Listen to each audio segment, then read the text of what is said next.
We're excited about today's guest and our presenter. It is Grace Merkwan. She is a disabled local gal who has firsthand experience at the struggles of going to businesses who are not disability accommodating. She is a strong believer that everyone has the right to shop, to use services, and to be able to work despite having the disability and medical equipment. She loves to do community outreach to help other people with disabilities, as well as to protect businesses by teaching them what they need to know about disabilities. She also runs a cause that makes and ships 100% free service dog gear to people in need who cannot afford it. With that, let's give it up for Grace Merkwan and Ripley.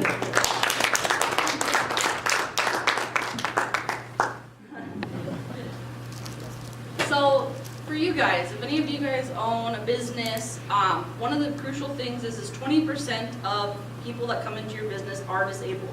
So, what would happen to your business if you kicked out every 5th person that walked in the door?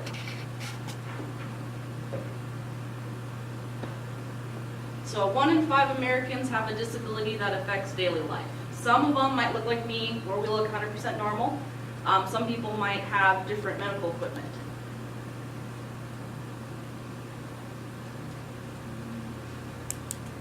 So today I'm doing a presentation to you guys about disabilities in your business, whether it be your customers, maybe employees, or even when you're just out and about the town. Disabilities, for those of you guys, most people know somebody that's disabled. Maybe they have a wheelchair, maybe they have an oxygen tank, maybe they have a service dog, maybe they have a cane. Disabilities come in all shapes, forms. Some you can see, some you can't. So a few things kind of as reminders for your business. One of the big things that I really stress to business owners, especially if you own like a retail store, is always walk around your business. For example, there's a couple stores in Rapid that when I go to open the door is so heavy that I can't get Ripley in the door without the door slamming on his butt. So checking your door, making sure that you can open your business door with like 2 fingers, so in case somebody with a muscle issue can come in and actually walk into your door. Things that I really stress with Ripley, obviously I'm not a very big person, but with Ripley I'm decently wide. So if you run a business, making sure that your walkways are adequate for a wheelchair, someone with a service dog. There's a few stores that I absolutely love in Rapid, but I am terrified to go into them because they literally have like this wide walkways and they have all this breakable, expensive stuff. If I was in a wheelchair, there's no way I would be able to shop that store. And that's a frustration because then you lose business because somebody with a disability can't even go around your store. And also, one thing to really keep in mind is if you upset someone with a disability, Kathy, you're my friend, you know, I tell Kathy, I went to so-and-so store today and I couldn't even move around. They had boxes everywhere, so kind of think about some of that stuff. Do you have handicapped bathroom stalls? Is that in order? There's the ADA law website, has a bunch of information. We also have some state laws that are really good for you as a business owner to make sure that you look into. I'm not sure exactly what the code is for like how many inches your walkways have to be, but as a business owner it's really important to make sure you know those laws and you follow those. Most of this stuff is just kind of common sense, making sure, like I said, your store is clean, walkways are big enough. Doorway bumps are a big one, especially with people with mobility issues. If you have a giant bump with your doorway, sometimes that can be troubling. Things to keep in mind when you as a person are in public. Make sure that you take up the space you need and you're not in the middle of the way. Ripley's obviously trained to be able to maneuver in tiny spots. But keeping your eyes and ears open around your surroundings, there's nothing worse than being at Walmart and having someone back up and step on Ripley. It's kind of uncomfortable situation. Remember that asking a person about their medical history or personal information is rude. For example, if a person walked up to you and asked your kid's age, name, ethnicity, and what kind of things does your kid like to do, it's very creepy. So, granted, it's not as creepy when you do that to someone with a service animal or like a wheelchair, but it's really, really frustrating as a disabled person if someone stops you and says, "What's wrong with you?" Or they go like, what's your dog's name? And then they, it gets into a big conversation. Remember, sometimes people just want to run into the store and grab their milk and go. So with people with disabilities, it's not ideal to stop and ask them, oh, why are you in a wheelchair? Or, sometimes that kind of stuff is just really frustrating for people with disabilities. One thing that I kind of have to tease people about, don't use the handicapped items. They're labeled for handicapped people for a reason. That means shopping carts that might be labeled with handicap signs, or the bathrooms. There's nothing worse than somebody like me having to use the restroom, and you go in and there's 12 empty stalls, and the handicapped bathroom's being used by someone that's not handicapped. The handicapped stalls are for people like with a bunch of children, babies, and people that are handicapped. For me personally, if I have to use the restroom and there's no handicapped stall, most of the time that means I either have to have Ripley outside the stall or I have to leave the door open. So kind of think about some of that stuff for making it easier. A big part of my presentation today obviously is about service dogs because it is a lot of businesses don't know much about it. And for me personally, with the service dog, it's something that I know a lot about. I know the struggles. So for your guys' business, ADA law, the Americans with Disability Act, allows your business to ask 2 questions. Is that a service dog required because of a disability? Yes, Ripley is a service dog required because of a disability. What task is a service dog trained to perform?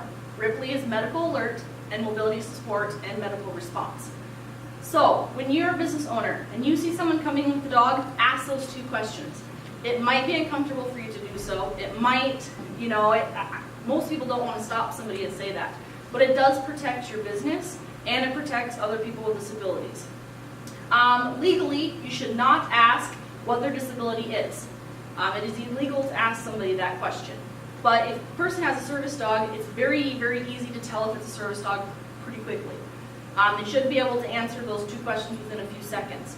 There is no paperwork or certifications for service dogs. So if I go into business and they say, where's his ID? Legally, the Americans with Disability Act does not have any paperwork, registrations. There's no vet documents you have to carry on them. You should never ask them to perform their tasks. In the long run, asking these questions protects your businesses. Rapid City as a whole has actually done pretty well on accommodating me. So when I go into a store, I very rarely get asked the 2 questions legally. And technically, I should be asked every time I go into a store. Rapid City's problem is letting pets into stores.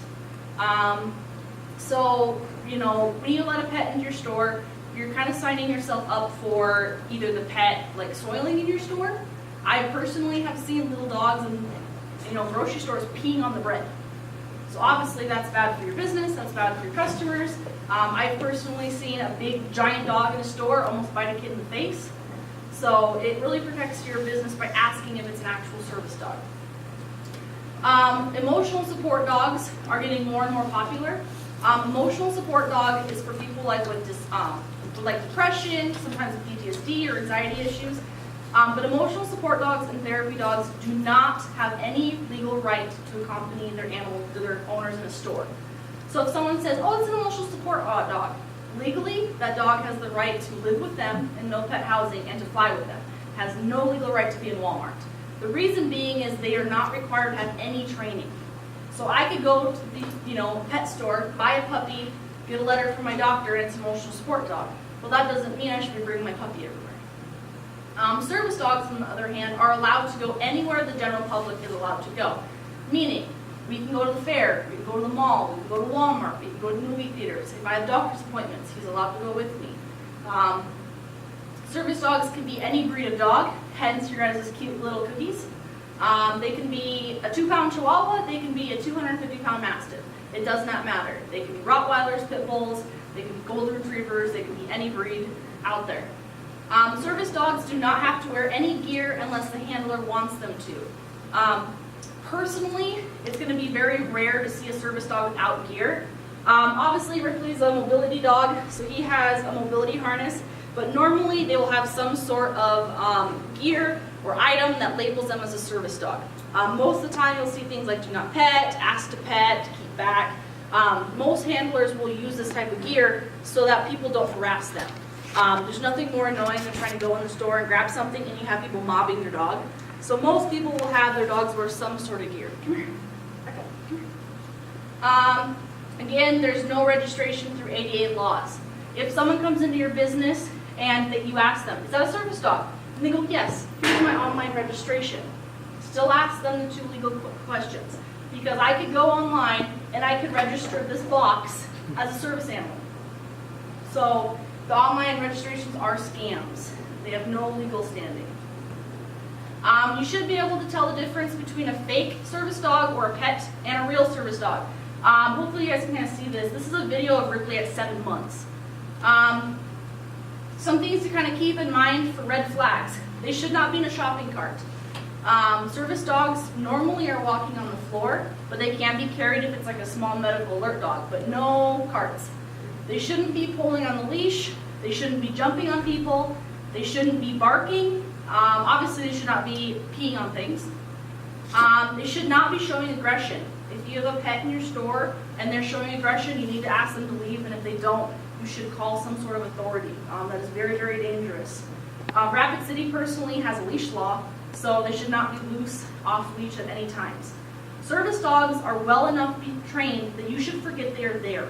I don't know how many times I've gone to the movies, in the entire movie, my service dog is 3 foot from a guy. And we get up to leave the movie and they go, wow, I didn't even know he was there. I mean, Ripley is an 80-pound service dog. It's very, very common that people do not realize he's there. There's another video. It's fine. So don't let disabilities stand in the way of hiring somebody. Me personally, obviously, I have to have my service dog everywhere with me. You guys all know Randy. Ripley is Randy's best friend. But disabled people apply for a lot more jobs. So me personally, I am very young, I'm 25, and I have probably applied for over 200 jobs. When someone finds out that you're disabled or you have an accommodation, a lot of businesses won't even call you back. Some of them won't accommodate your business and accommodate you and you're forced to leave that business if you like. I personally had 3 jobs that could have been my dream jobs. I probably could have worked them my entire life, but they couldn't accommodate me. I had to leave. And there's a couple pictures of Ripley at the office. If anyone comes in the office, I think Ripley rules the roost sometimes. Educate yourself and your staff. Obviously, I try to do these kind of presentations. I can do them for other groups and stuff like that. But your business, you are legally responsible to try to accommodate people with disabilities. I have had times where I have sought legal help or I have reported a store. If I had $1 for every time I reported this one store, I'd probably be rich by now. You have a right to protect your customers. Your customers shouldn't have to buy soiled food or a product that was damaged by a dog. And, you know, they don't deserve to be jumped on or have crazy dogs running around your store. Your disabled customers. I don't care if a person has a super severe disability or a very minor one. We all deserve that right to be able to go into a store, grab our groceries without being harassed. Your merchandise, obviously, you don't want to be losing money because a dog's knocking over things in your store or soiling items. As far as people with disabilities, remember not to harass them. It is very, very nice to a disabled person if you go up, say, hi, thanks for shopping at my store today. If you need any help, let me know. I'm working in this area. And then leave them alone. It is very common that I have employees follow me around or ask me 10, 12 times if I need help. It's very nice for people to be helpful, but sometimes some businesses think that you're helpless, and that can be frustrating.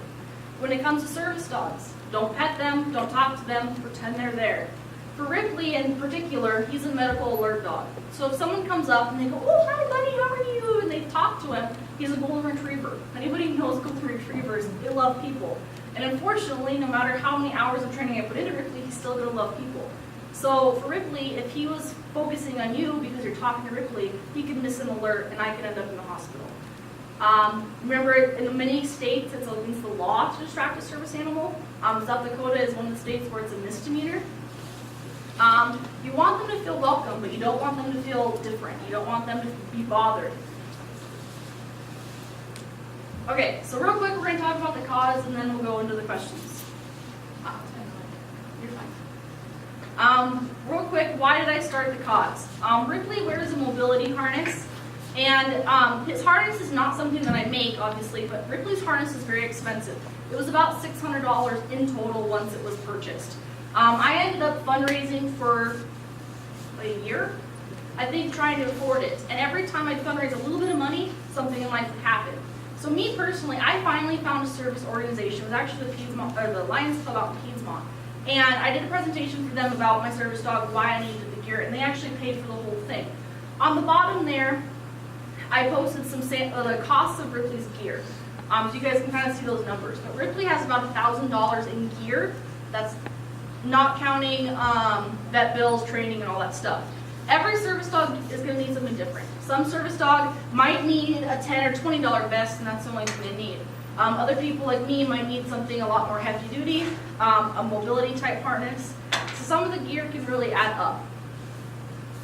I also love to volunteer, but with the service dog, just like applying for a job, it's very difficult to find a service organization that's okay with a service dog. Maybe it's working with kids and they're weary about it. I can't volunteer with kids. Obviously, I can't go walk shelter dogs with a dog. So I started the cause because I love volunteering and it's nice. I can just go down to my basement and sew. So just real quick, some of the stuff we make. We make guide dog harnesses and counterbalance harnesses. This is a counterbalance harness. And pulling harnesses, so like dogs that help their owners pull their wheelchair. We make vests and vest sets. There's a couple around the room. You guys can kind of look at them and pass them around. But we make, other than leather, we pretty much make anything a service dog could use. We make patches, patch collars, hands-free leashes, bandanas, and more. We also collect a lot of gear. So not everything we donate is made by me, but a lot of it is. Ways that you can help the cause. So for me personally, service dogs are medical equipment. And so the gear they use is also medical equipment. When I needed my harness, I called my insurance company. And I said, hey, I need this mobility support harness for my disability. And I literally got laughed at. The lady on the phone laughed at me. She's like, you're calling to see if I pay something for your dog. I'm like, no, I'm buying medical equipment.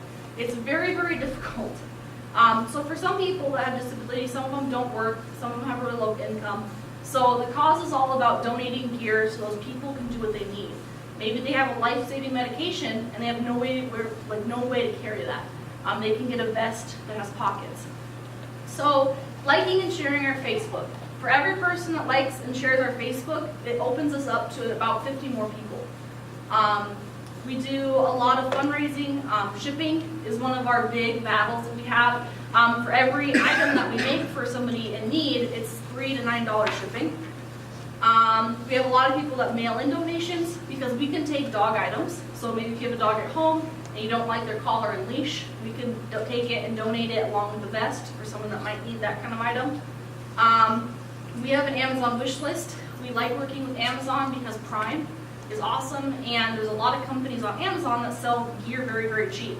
I know, like right now, our Amazon list has some service dog vests for like $8. So our Amazon list is full of supplies that we use to make this gear, and full of vests and patches and collars and stuff on that you can donate. We're trying to help 20 teams before Christmas. And then a couple goals for the next year. We want to try to help 2 teams per week. That's our goal. We're trying to spread more awareness to the cause and local businesses. Eventually, we'd like to get another embroidery machine, start helping with more patches.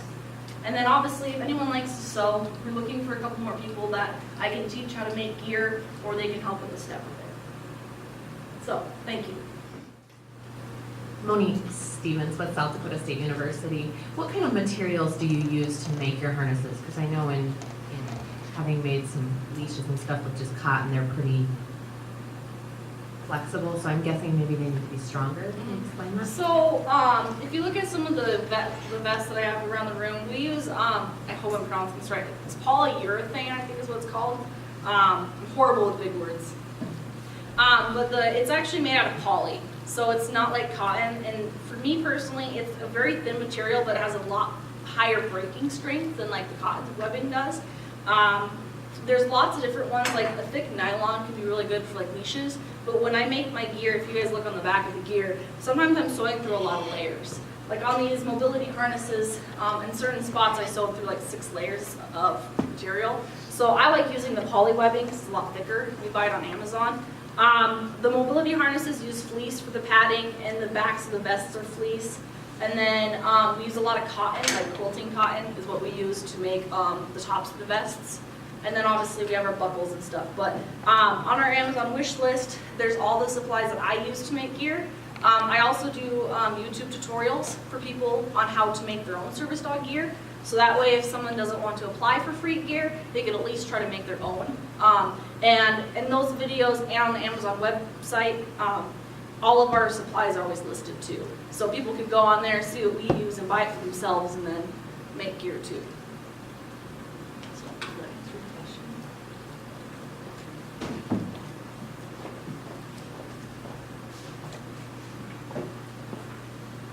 Hello, my name is Valeria Big Eagle. I'm with Black Hills State Rapid City here.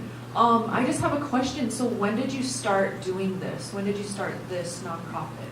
So I used to make gear for a living. I used to have issues with employment, like I kind of mentioned before. So for a while, I was, 2.5 years, I actually made and sold service dog gear.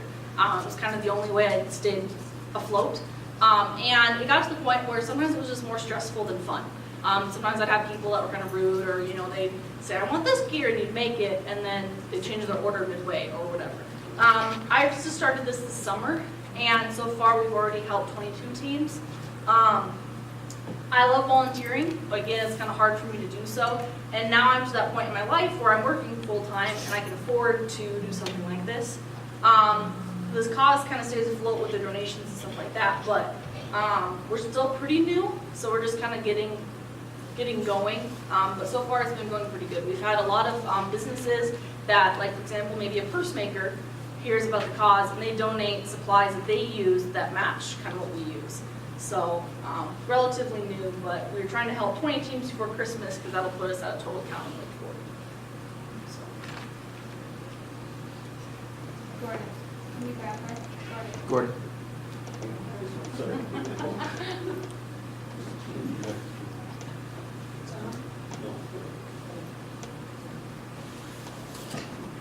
Sherry from Isagenix.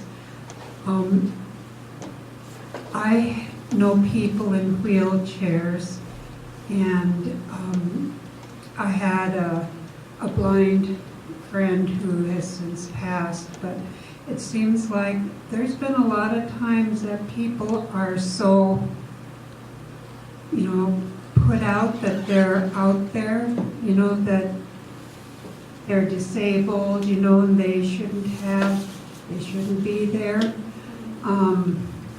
And it's fair, I'd like to, I've seen it, and I'd like to take the old right hand here. But I'm just wondering if you've ever experienced anything like that, or know of any others who have experienced unwelcomeness. So I have had stores that tell me absolutely not, you cannot come in. It's really frustrating for me because part of my disability is I have anxiety and a panic attack disorder. So for someone like me, it's really frustrating when you have an access issue because I instantly start shutting down, and it's really hard to say, no sir, I'm sorry, you have to let him in. Me personally, we carry ADA law with us, so I can literally be like, here's a printout. But yes, I've had issues all the way from people not liking me in the store to the point where they'll run their cart into my service dog. We've had one of my old service dog had to be retired because she got attacked by little dogs in stores so many times. So me personally, I've had my service dog hurt. I've been hurt. I've been kicked out of stores. Sometimes it's just silly issues like you're standing in line for McDonald's and you have 10 customers, bothering me. And then it's to the point where it's I have to leave because, it's a dangerous situation for me. For me, when I start getting worked up, I faint. So for me, it's really hard when there's an accommodation issue, stuff like that. But yeah, we've had issues, and we even for us, because of the dog and pets issue, we carry pepper spray. Because I've had so many dogs in stores run up to my dog and bite them in the face. Well, for a dog like Ripley, Ripley's about 1.5 years old now, but for most service dogs, it takes 1 year to 2 years to fully train them. So like for me, I'm really, really cautious about where we go because I don't want him hurt. But yeah, we've been kicked out of stores, we've been screamed at.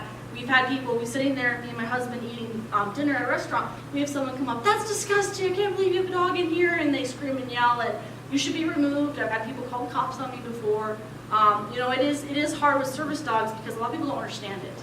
They don't understand like the level of training. Ripley, I think you could literally do anything to this dog in the whole wide world and he'd kiss you. So, you know, some people with dog phobias or people with allergies, it's really frustrating because sometimes people freak out, they don't like it. There are people that don't like dogs. So, you know, you run into those people and stuff. But for me personally, it's hard because I don't look disabled. If I was in a wheelchair, a lot of people I think would understand the service dog more than I'm young, I'm decently fit, so a lot of people don't really think about it. So.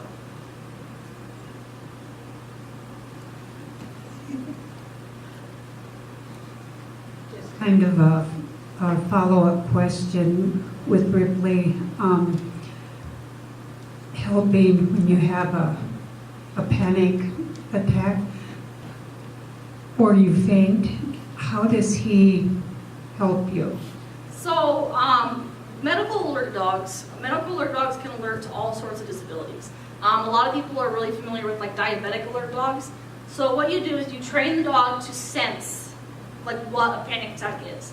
So for Ripley, when he was a really little puppy, I took certain signs that I show. Sometimes when I'm really anxious, I'll shake. Sometimes I start like breathing really heavy.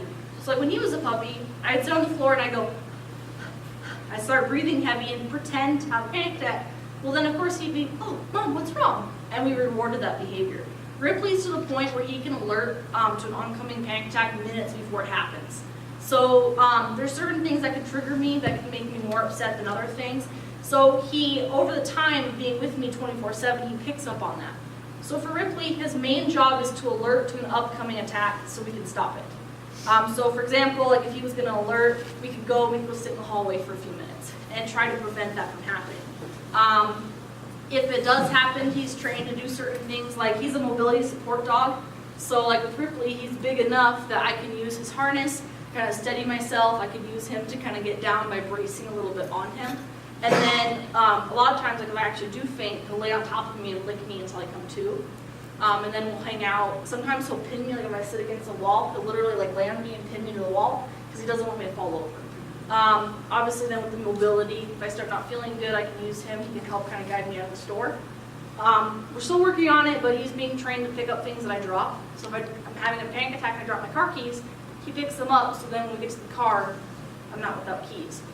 Things like he'll be eventually, hopefully, trained to like go get my medicine bag, that kind of stuff too. But service dogs can help with so many different disabilities.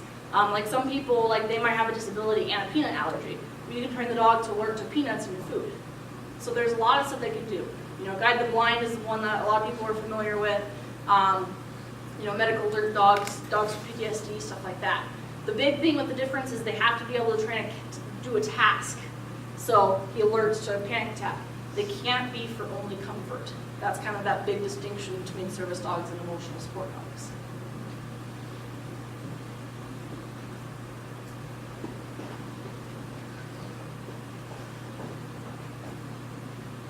Kathy Monington with Qantas here in Rapid City and Box Elder.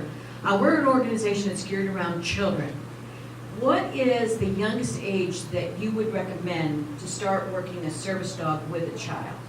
As far as the child being disabled and needing a service dog? Yeah.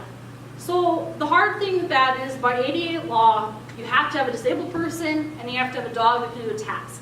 So technically, if you had a newborn baby that had a seizure disorder, you could get a service dog that can alert to seizures. So technically, there's no minimum age for it, like according to ADA law. But a lot of people, it's really hard. A lot of people will say you should wait until the child can take care of the dog. But you might have a disabled child that would never be able to take control of the dog fully. So as a parent with like a disabled child, it does not matter. Your child can be a week old or they could be 18.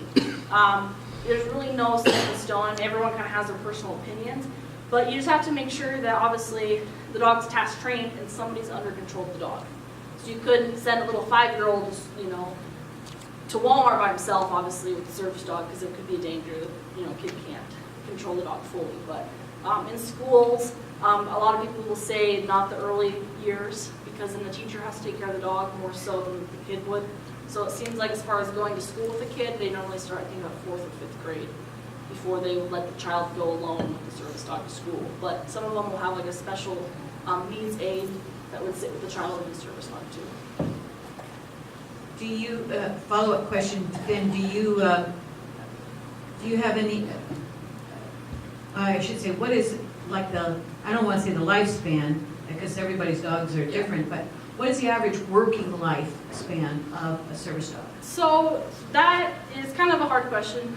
Most service dogs take 1 year to 2 years to train. Ripley started doing his first actual tasking at about 4 or 5 months. Then obviously he's still in training at 1.5 years. Most service dogs will have anywhere from 3 to 10 years as a working life. Because if you consider 2 years age they're trained, worked 5 years, that's 7 years old. It really depends on the dog. Ripley personally, his parents were all hip elbow tested, all of that. So we ruled out a lot of those genetic health issues that he hopefully won't get. So if you get a dog from a shelter and they end up getting hip dysplasia at 4 years old, the dog has to be retired. You're not legally allowed to work a dog with a disability. So, if Ripley got hit by a car tomorrow and lost a leg, he could not legally be a service dog anymore. So it kind of just depends. Like my first service dog, Rosie, she only worked for 1.5 years before she was retired. So it really depends. Some dogs get washed out in the middle of training and they never become full service dogs. Some service dogs are training worked for 10 to 11 years. So.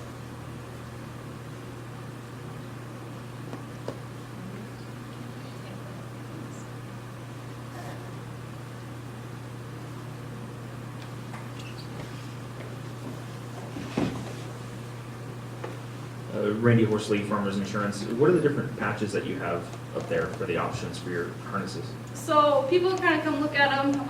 Right now, our embroidery machine is having a really hard time making patches. So some of these were actually donated by other service dog gear makers. But our cause really focuses on gear that the person needs. We don't do quite as much like corny, funny stuff because we try to make sure the person has what they need.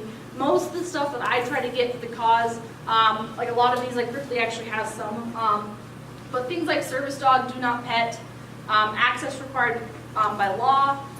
Some of them say medical alert dog.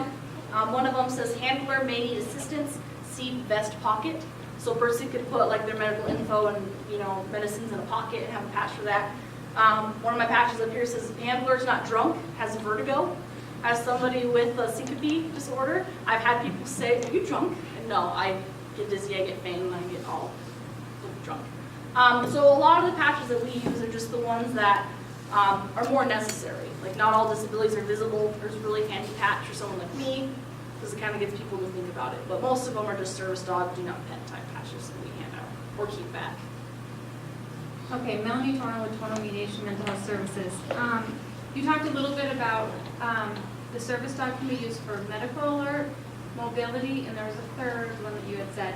Can you explain a little bit about what each of those mean and like what disabilities could fall under those categories? Yep. So there's a few disabilities that are kind of a gray area. PTSD is one of those disabilities that is hard because they can qualify for an emotional support animal, which is not a service dog, or they can have a service dog. For example, I have PTSD, but my PTSD panic attacks cause syncope, which is a fainting disorder. So my PTSD is debilitating, or it's a disability, versus someone might have PTSD, but it might be something like they have nightmares and they are not affected in their daily life. So a legal disability is something that majorly affects your daily life. So mobility dogs could be, like guide dogs are considered mobility dogs because they physically help you move. Mobility dogs can pull people in wheelchairs. There's the disabilities where the person has very, very weak muscles. So some service dogs are trained to open doors, retrieve heavy items, carry things, stuff like that. Ripley's mobility is kind of guide work and it's bracing. So like for me, I have syncope. It's a fainting disorder. So I get really dizzy, I get faint, I can use him as that. There's tons of disabilities that can kind of cause it. If they're blind or they're deaf, we can have a hearing dog or a guide dog. Things like depression, that's a comfort dog, so that's not a service dog. So it's really any disability that can majorly affect your daily life. ADA law says they have to do one task. A lot of service dog handlers kind of disagree with that. Personally, like service dogs, I think should perform a couple tasks. Some people will have a service dog that does one task, and if they ever got, like, say if they had to go to court and prove it's a service dog, sometimes it's a little goofy if you have one little tiny task. Personally, like once Ripley's trained, we'll do 14 different little things. You know, for people that maybe have bad days where they can't get out of bed, they can train the service dog to go get items from the fridge, like food, water, stuff like that. There's kind of an endless amount of things they can do. So.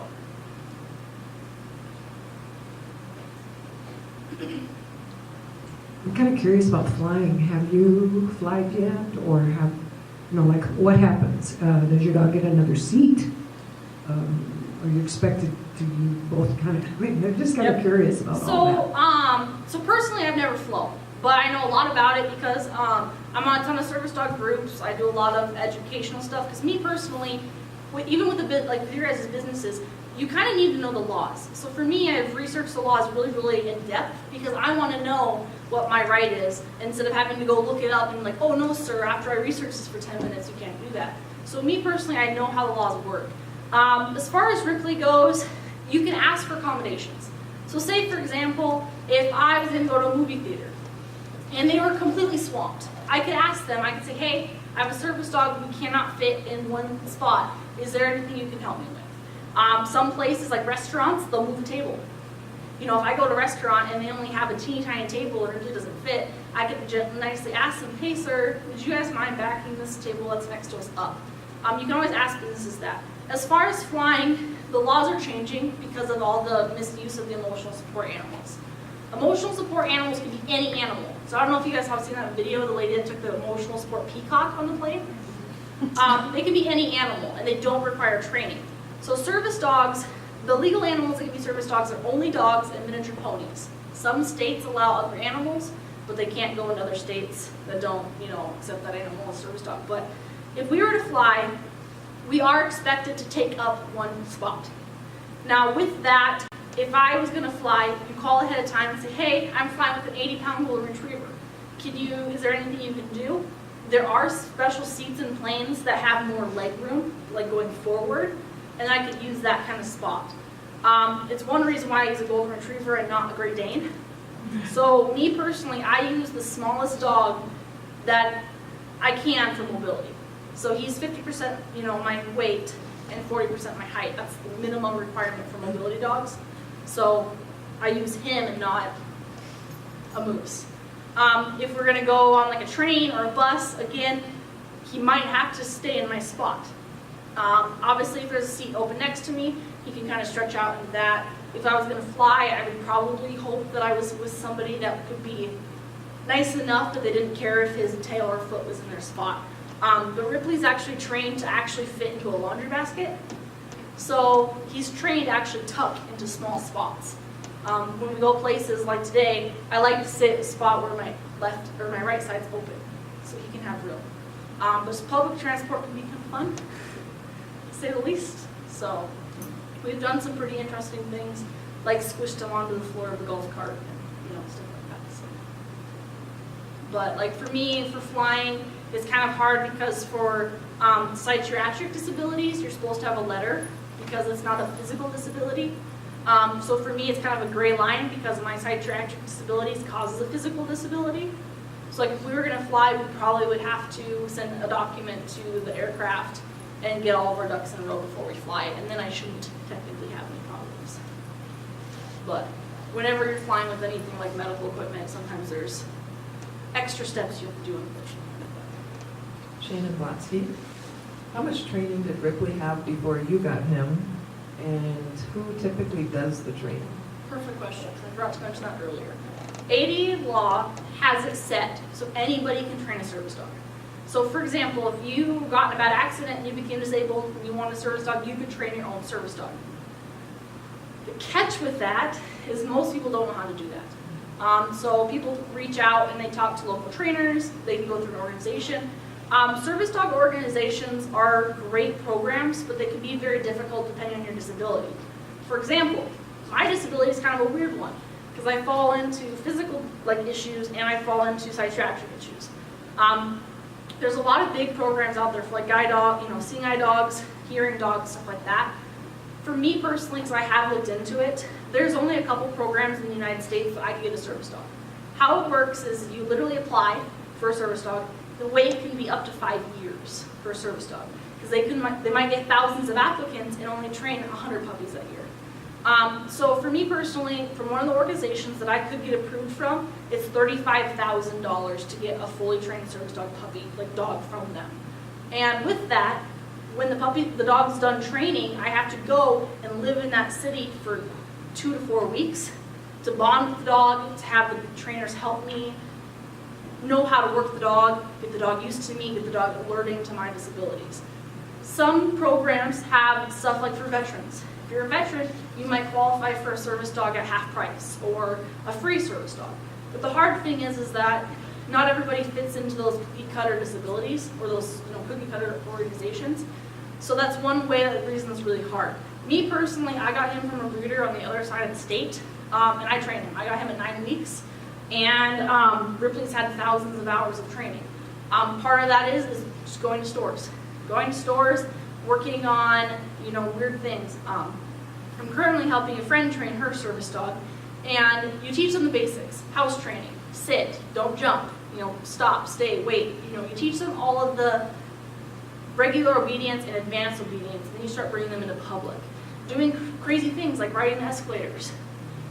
We go to the fair. Whenever the fair is in town, or not the fair, the stock show, I literally sit there and we just go up and down the elevator for an hour just to train it. You do all sorts of weird things, riding the elevators, walking through the clothing department, and I'll shake the entire rack. You got to kind of teach them not to be afraid of anything. So you can own or train your own service dog, but a lot of people will use some sort of trainer to help them. Me personally, before my disabilities, I did dog training for a living. I used to work at PetSmart and did dog training for a couple of years. So for me, I had a good training background, so it was a little bit easier for me to know how to teach heel, stay, all those kind of more advanced things. Personally, for Ripley, AKC has a couple training titles you can get, like Canine Good Citizen, he just got at 8 months.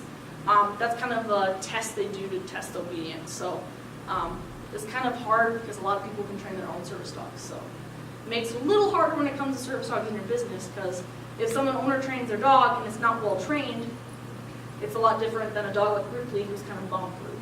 So.